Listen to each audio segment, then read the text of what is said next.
Hi. Hello. We reached the appendix of Ray Franz's In Search of Christian Freedom, page 715. He takes up matters that he had discussed quite a bit in chapter 6 of the book. So we'll put a link to the original discussion at the end.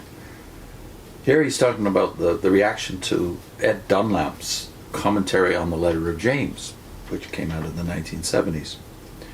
Ray says, the changes made in the commentary on the letter of James, which are presented in chapter 6, came about coincidentally.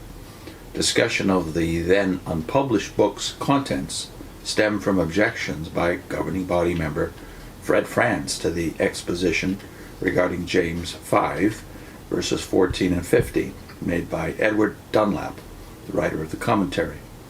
These verses contain the exhortation to any Christian who is sick to call the elders who are to pray over him, greasing him with oil in the Lord's name. Dunlap's presentation gave evidence that this most likely related to physical illness, whereas the Watchtower Society's interpretation, for long, had limited it solely to spiritual illness, with the oil interpreted as referring figuratively to the soothing information found in the Scriptures. The president, Fred Franz, as a member of the writing committee of the governing body, had read the material when it was submitted to the committee, as had the other 4 members of the committee. In his written presentation of his objections, the president wrote, quoting from the original copy of his memorandum, quote, "This material should be corrected to eliminate the inclusion of physical sickness. Otherwise, elders in making shepherding calls on sick persons will have to carry along a bottle of oil for greasing purposes. Which brand of oil? Olive oil, peanut oil, Russian mineral oil, or what specific kind of oil? Will the shepherding brothers have to grease and rub sisters who are sick? On what part of her body should they rub the oil?" End of quote. His comments went on for several more sentences, but all in the same vein. In reality, the material submitted by Dunlap had dealt with the matter in a balanced and conservative manner, comparing the practice with the washing of feet, which, while common in biblical times as an act of hospitality, is not a practice today. The material suggested alternative ways elders might show equivalent concern and comforting care for a sick fellow Christian.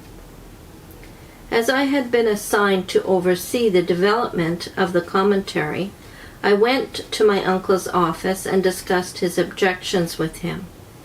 I particularly focused attention on the fact that the same Greek phrase for rubbing with oil occurs at Mark 6:13.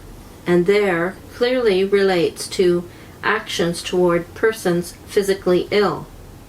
After considerable discussion, he told me to go to the other members of the writing committee and said that if they were willing to accept the material, he would not insist upon his objections being enforced. The other members, when consulted, were agreeable to the acceptance of the material, and so it was sent to the Watchtower's printing plant, typeset, and printed in hundreds of thousands of copies. Weeks later, toward the close of the governing body session, without previously having said anything to the writing committee or to me personally, the president brought the matter up and gave a long presentation of objections, laying special emphasis on those already quoted. He said nothing to the governing body about his earlier expressions to me and his agreement to abide by the decision of the other members of the writing committee, of which he was a part. I recall that Grant Suter spoke up, saying, "Where is this material?"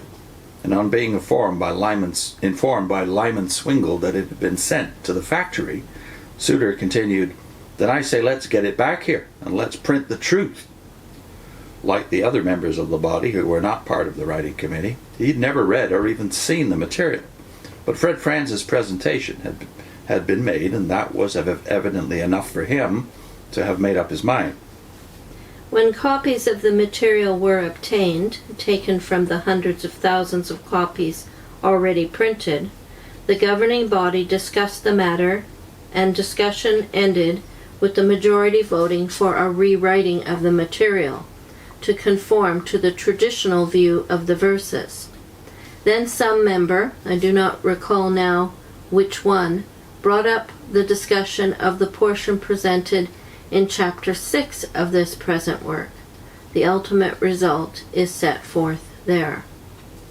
When this material was rewritten, the text at Mark 6:13 was not discussed, in fact not even listed. A quotation from the Schaff-Lang Bible commentary was employed, since it suggested a symbolical construction of the passage. That's a direct quote from Schaff and Lang, allowing for its application to spiritual illness. What the rewritten material did not state is that the same commentary went on to say that in Christian times the practice of rubbing with oil was also likely carried out in a literal way. Since that statement, like the text at Mark 6:13, did not contribute favorably to the argument, it was not mentioned. Well, this is all too typical. Silliness, it's just... But Ray has made that point several times, that Fred Franz tended to get his way when there was any kind of debate at the governing body level. Yeah. So that they would, I think he said that they basically had to scrap all those hundreds of thousands of copies already printed. Yeah. So we'll put a link into that section of the book, our video on chapter 6 of Ray's book. And also to Raiding Christendom's Pantry, because we saw that the pattern is all too obvious when you look at Watchtower materials over the decades. They will quote Christendom only when convenient. Cherry pick. Like the they do commentaries Scripture. of Christendom. Yes, just as they do Scripture. So we'll put those two links up and have more from Ray's appendix later.